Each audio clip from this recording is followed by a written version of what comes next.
पुष्पा 2 की रिलीज के मौके पर भगदड़ मची तो एक्टर अल्लू अर्जुन को जेल जाना पड़ा। आंध्र प्रदेश में जगन मोहन रेड्डी के रोड शो में कार्यकर्ता गाड़ी के नीचे आए तो जगन मोहन पर भी एफआईआर दर्ज हो गई। करूर हादसे की जांच के लिए जो एफआईआर दर्ज हुई है उसमें टीवी के 3 नेताओं का नाम है, लेकिन पार्टी चीफ और रैली के हीरो थलपति विजय का नाम कहीं नहीं है। सोशल मीडिया पर विजय की गिरफ्तारी की मांग के लिए मुहिम चल रही है।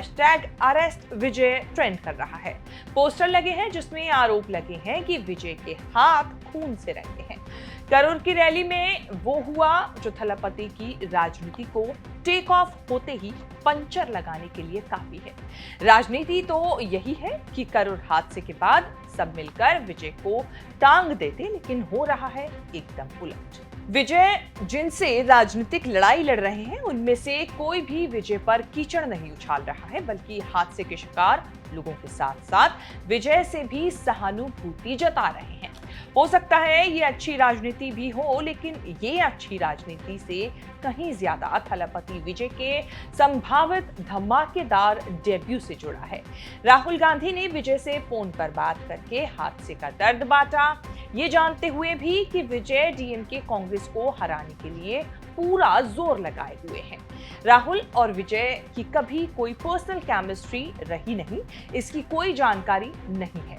ये जरूर है कि विजय ने राहुल गांधी के कई मुद्दों पर सहमति जताई है। राहुल के विपक्ष का नेता बनने पर बधाई भी दी थी। करूर की कांग्रेस सांसद ज्योति मणि ने विपक्ष के नेता ईपीएस को रगड़ा कि उनकी करूर की रैली में तो सब ठीक रहा, तो ये कैसे हो गया। 2 days before, Mr. Edappadi Palaniswamy ji was here for 4 places. Karur has 4 assembly constituencies. The same police department, the same district administration, the state government has provided whatever they want.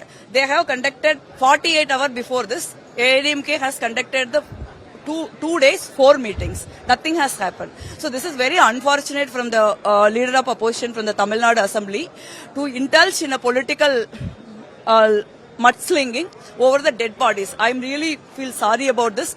I really also upset that Tamil Nadu politics has come to this level. BJP Thalapathy Vijay की उस theory के साथ हुई भगदड़ के पीछे साजिश की बात बता रही है।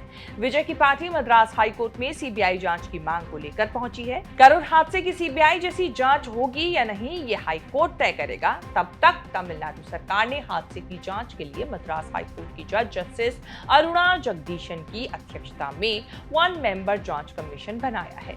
अन्नामलाई ने आरोप लगाया है कि डीएमके पुलिस प्रशासन के बंदोबस्त में कमी रही। अन्नामलाई ने कहा कि विजय का कोई फॉल्ट नहीं था, बस उन्हें वीकेंड में और शाम के वक्त रैलियां नहीं करनी चाहिए। दिन में रैलियां करेंगे तो लोग उन्हें आसानी से देख पाएंगे। I don't find fault with any of the victim. It is their right to come and watch Mr. Vijay, just like Mr. Vijay has got every right to come and watch the public. So Mr. Vijay has to be careful. When already the state government is after him, be careful. Where is the volunteer base? When you say a political party, why can't you deploy 1,000 volunteers? Beg them to wear t-shirts. Put them between crowds. Stop the flow. Cut off that. Do it. No. You are standing there. You have bouncers. What about the people down? So this is Mr. Vijay's fault. I hope he rectifies it. So you're saying the state government is after him? State government is after him, after all opposition leaders, after Mr. Edappadi Palaniswamy ji, after BJP, after Mr. Vijay, because the local administration very clearly does one rule and one justice for the ruling party, one rule and one justice for the opposition party. And what happened to Mr. Vijay is unacceptable yesterday. You should not have given that place. I come from Karur. I know that place in and out, madam. Velichamipuram is a place where BJP, we haven't done a rally for a long time. We don't accept that place only. If they have given that place to us, our district president is standing here, he will not accept it to say, no, it is unsafe for everybody. That was a new political party. There is no second level leaders. It's okay. They are forming up now. So you force them to accept it. Tamil Nadu की चुनावी लड़ाई में विजय ने कसम खाई है Stalin की DMK सरकार को हटाने की, लेकिन सीएम स्टालिन और उनके डिप्टी सीएम बेटे उदयनिधि स्टालिन ने भी विजय पर कोई कसूर नहीं मंडा। सीएम स्टालिन करूर गए, हादसे में मारे गए लोगों को श्रद्धांजलि दी, परिवार वालों को हिम्मत बंधाई। डीएमके विजय को लेकर सख्त है, लेकिन करूर हादसे से एकदम पॉलिसी शिफ्ट दिखा रहा है ये पूरा मामला। सीएम स्टालिन ने विजय पर कोई आरोप लगाए बिना कहा कि कोई नेता कभी नहीं चाहेगा कि उसके फॉलोअर्स या बेकसूर नागरिकों की जान जाए। सीएम ने लोगों से अपील की कि इररिस्पॉन्सिबल मिलिशियस न्यूज से सतर्क रहें। जांच कमीशन की रिपोर्ट आने के बाद वो पार्टियां और पब्लिक ऑर्गेनाइजेशन से मिलकर बात करके गाइडलाइन बनाएंगे कि ऐसे हादसे ना हो। इस मौके पर राजनीति, राजनीतिक विरोध, पर्सनल दुश्मनी को भूलकर लोगों की भलाई के लिए काम करना चाहिए। கரூரில் நடந்தது பெருந்துயரம், கொடுந்துயரம், இதுவரை நடக்காத துயரம், இனி நடக்கக்கூடாத துயரம். மருத்துவமனைக்கு நான் நேரில் போய் பார்த்த காட்சிகள் இன்னும் என் கண்ணை விட்டு அகலலை. கனத்த மனநிலையிலையும் துயரத்திலையும் தான் இன்னும் இருக்கேன். इस पॉलिटिक्स के पीछे विजय का स्टारडम नहीं, उनकी उभरती राजनीति ताकत है जो उनके नाम पर जुट रही है। विजय ने किसी से अलायंस नहीं किया, लेकिन विजय चुनाव में प्लेयर हो सकते हैं, यही सारी पार्टियों को डर है। अमित शाह से विजय के बारे में पूछा गया तो उन्होंने कुछ भी नहीं कहा। तमिलनाडु बीजेपी के बड़े नेता अन्नामलाई वीकेंड पॉलिटिशियन जैसे आरोप लगाते हैं, लेकिन पार्टी ने एकदम से विजय के खिलाफ कोई जंग नहीं छेड़ी है। ये अप्रोच तब है जब करूर रैली से ठीक पहले विजय ने बीजेपी को फासिस्ट बोलते हुए अलायंस से मना किया था। शुरू में ये चर्चा थी कि डीएमके को हराने के लिए विजय और एआईएडीएमके हाथ मिला सकते हैं, लेकिन विजय ने कोई जोश नहीं दिखाया।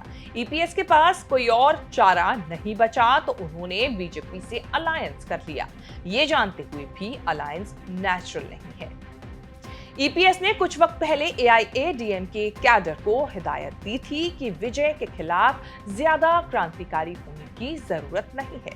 करूर में इतने बड़े हादसे के बाद ईपीएस पलानीस्वामी ने भी विजय के खिलाफ जहर नहीं उगला। पर्याप्त इंतजाम नहीं होने के लिए डीएमके सरकार को कसूरवार ठहराया। डीएमके, कांग्रेस, बीजेपी, एआईएडीएमके सबकी राजनीति फेल करते तमिलनाडु की सत्ता पर नजर टिकाकर थलापति विजय एक्टिंग से राजनीति ले आए। अब तो करूर का हादसा हो गया तो नजरों में आ गए विजय। जब करूर नहीं भी हुआ था तब भी विजय सबकी नजरों में चढ़े हुए थे। अलायंस की पॉलिटिक्स के दौर में थलापति ने बड़ा रिस्क लिया है अकेले चुनाव में उतरने का। उन लाखों फैंस के भरोसे जिन्होंने विजय को थलापति बना दिया, अब उनकी एक झलक पाने की होड़ जानलेवा साबित हुई। विजय को इसका राजनीतिक फायदा होगा या लोगों का गुस्सा झेलना पड़ेगा, ये चुनाव से पहले कहां पता चल पाएगा। लेकिन आपकी इस रिपोर्ट को लेकर क्या राय है, हमें कमेंट करके जरूर बताएं। शेष भारत की इस रिपोर्ट में इतना ही। ऐसी खबरों को आगे भी देखने के लिए बने रहें न्यूज़ तक के साथ।